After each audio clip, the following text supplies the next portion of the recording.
going on, guys? Welcome back into another video, and today, got another movie review. Y'all know it's Monday. You get your movie reviews on Monday, and I am so incredibly excited. Well, first off, I got a new chair, which is just incredible. I got a nice, comfy, it's a recliner.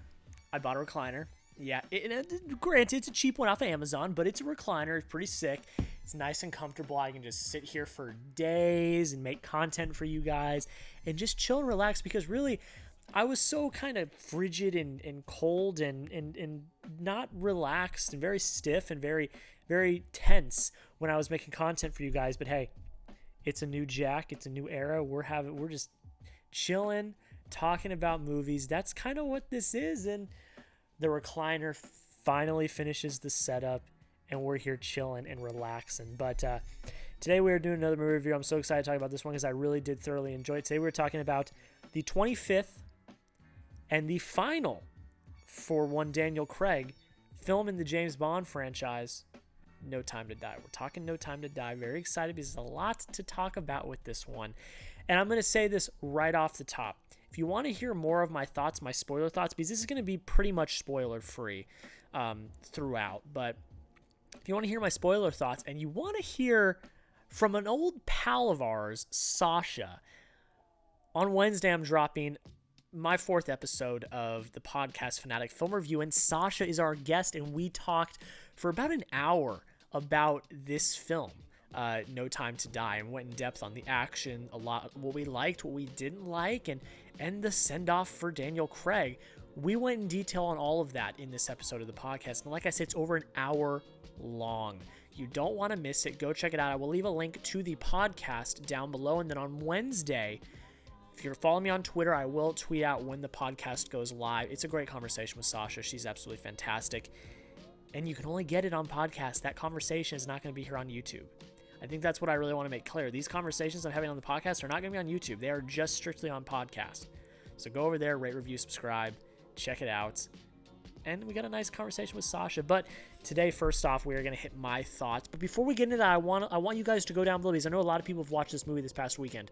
What did you think of No Time to Die? Did you like it? Did you hate it? Let me know why. Let me know what you liked. Guys, I'm just going to say, there may be spoilers down in the comments. So if you don't want to be spoiled, don't go in the comments. Let me know what you liked, what you didn't like down below in the comments. But I think without further ado, let's get into my review. So I'm going to get more in depth on this later, but I just want to say that this, I think, is a brilliant send-off for Daniel Craig. I think it's perfectly executed, perfectly written for his character. I think that is the shining part of this film. It knows what it is. It is the final film for Daniel Craig as James Bond, and it's treated that way. It is one last ride. That's what it is, and I really respected and enjoyed that about the writing. I have a lot of issues with the writing of this film, but that is not one of the issues. How Craig is handled and it being his final Bond, that is not one of my issues. I think it is an absolutely perfect send-off for the character. Extremely well done. The action is really awesome. It's gripping, it's compelling, it's tense. I talk more in depth about this with Sasha on the podcast, but the first sequence, which we saw a lot of in the trailers, it's kind of the main sequence that was showed in the trailers, where he's on the dirt bike and he's, he jumps off that bridge and things like that. That sequence is so tense and gripping from the start. I was on the edge of my seat, and that was before the opening credits rolled. Thorough, just incredibly sequenced, choreographed, and shot. I think it's I want to get his name right. I'm sorry, you guys. Yeah, Cary Fukunaga. Fukunaga. I think he directed a really good film here. A really great action film. I think the action is some of the best I've seen in Craig Bonds. Now there's obviously standout scenes in all of those films, but I think that cohesively this is some of the best direction of action that we've seen, and I think it's absolutely incredible. It keeps you on the edge of your seat. It's very tense. It has stakes, and we'll get into those stakes a little bit later. The next thing, Ana de Armas is incredible in this film, and I love her writing as well. Like I said, I'm going to say the writing I like here because I do have issues with a good chunk of the writing in this film, but she is written incredibly well, and she is written not the way that any of us thought she would be. Bond girls are badass. You know what Bond girls are, but they're badass. They're confident. They are what they are. Ana de Armas is not. She's a badass, but she is very quirky.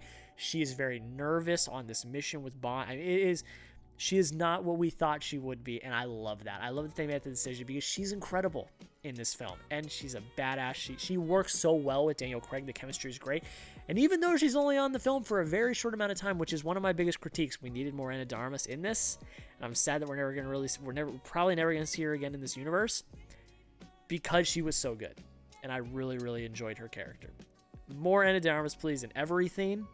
Now, I know we say that for every film that she's in, but that's because every film she's in, she is so good. And that continues here in this film. She's absolutely fantastic. I'm going to hit this one next. It's not ordered right in my notebook, but like I already said about Cary Fukunaga, the direction and cinematography are beautiful. This is a very beautifully shot film. I think the use of natural lighting, I think the use of the environment and the climate. One of the action scenes is based in a very foggy forest, and that the vibe from that is very eerie and creepy, but also adds tension. I think that what he's able to do here is just really, really well done, and we know that he loves to do the one-take sequences, and they were in here, and they were very well choreographed and very well shot.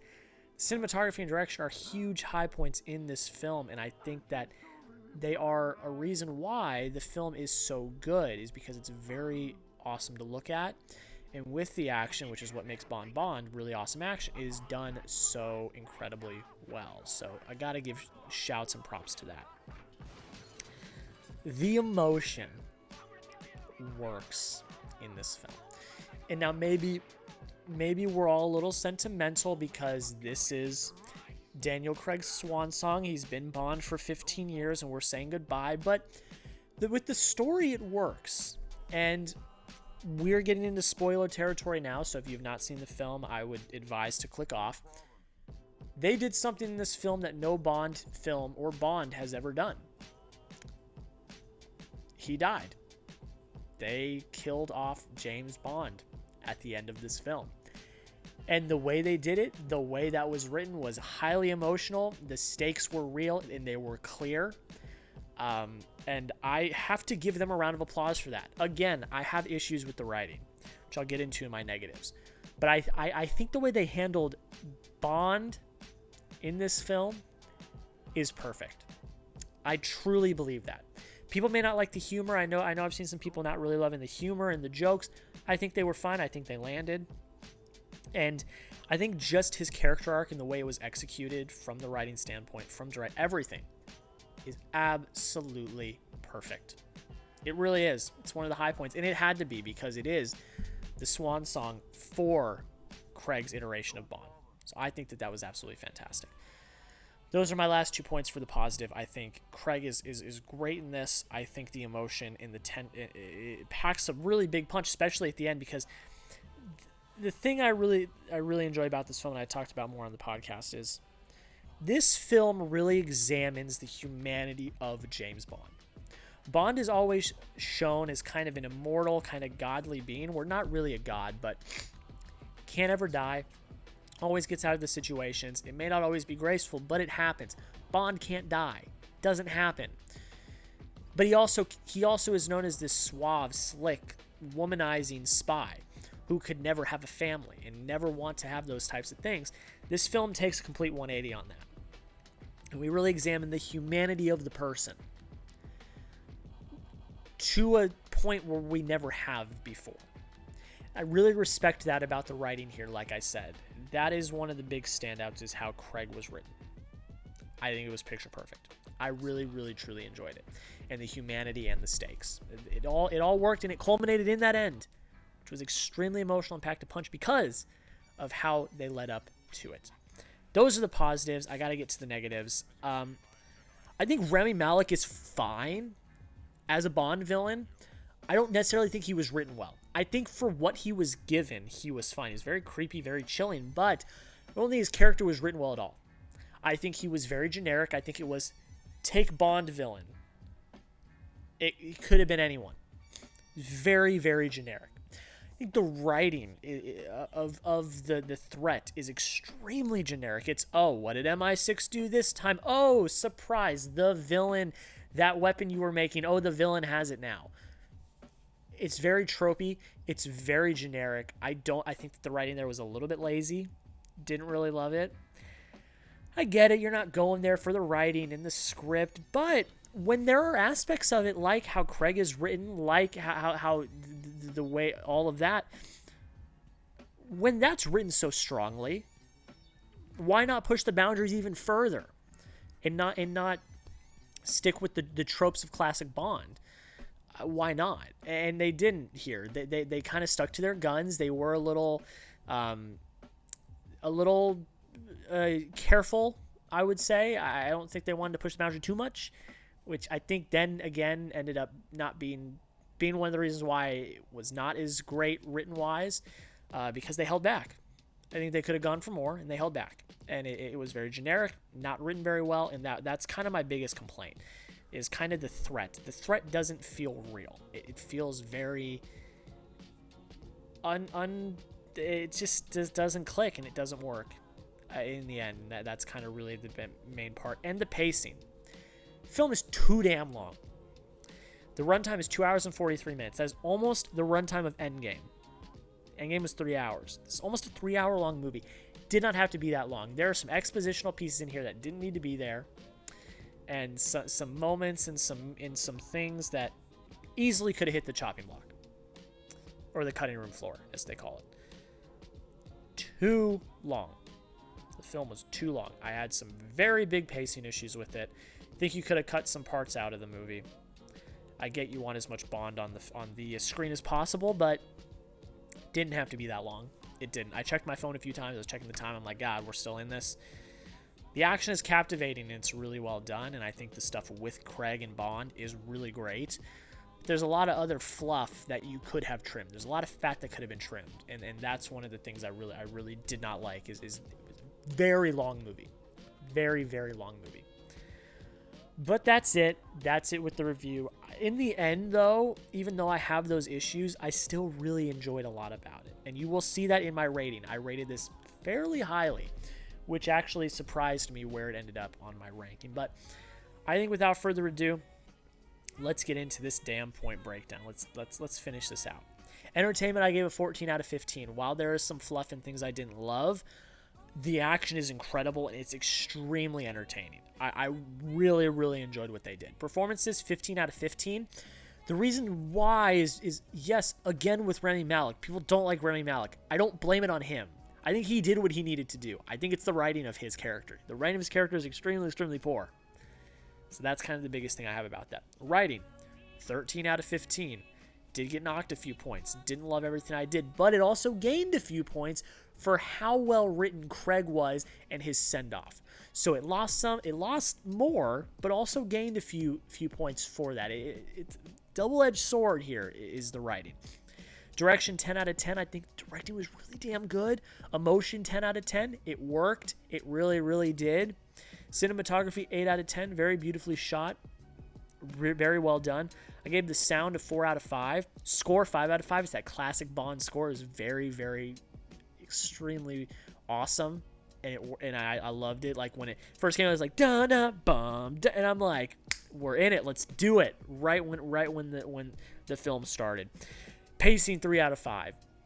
Too freaking long. This film was too long. Too long. Rewatchability, 5 out of 5, and automatic 5 out of 5 points. That means if you did the math, I gave No Time to Die a 92 out of 100. It's in my top 15 favorite films of the year, and I've seen over 120. So I really did enjoy it. I want you guys to go down below in the comments and let me know, what did you think of this film? Did you like it? Did you hate it? Let me know why. Let me know your thoughts. This is not a spoiler-free review. I did talk about probably the biggest spoiler of them all. Let me know what you think. Let me know your thoughts. We can talk spoilers down in the comments. But if you don't want spoilers, which if you stayed through, you already were, but click off, I guess. Let me know what you thought. I really want to talk about this film with you guys. And again, I'm going to do it again, the podcast with Sasha this Wednesday. The link's going to be in the description. Go check out last week's episode for Venom Let There Be Carnage. I talk about that mid-credit scene, which is absolutely incredible. And we have an over hour-long conversation with Sasha about No Time to Die. So go check that out. Also, subscribe if you have not already. Over 800 subscribers. The next goal is 850. On to 1,000. Hopefully by the end of the year. We got time, guys. Let's do it. I really do appreciate you guys watching. This film was a blast. I really enjoyed it.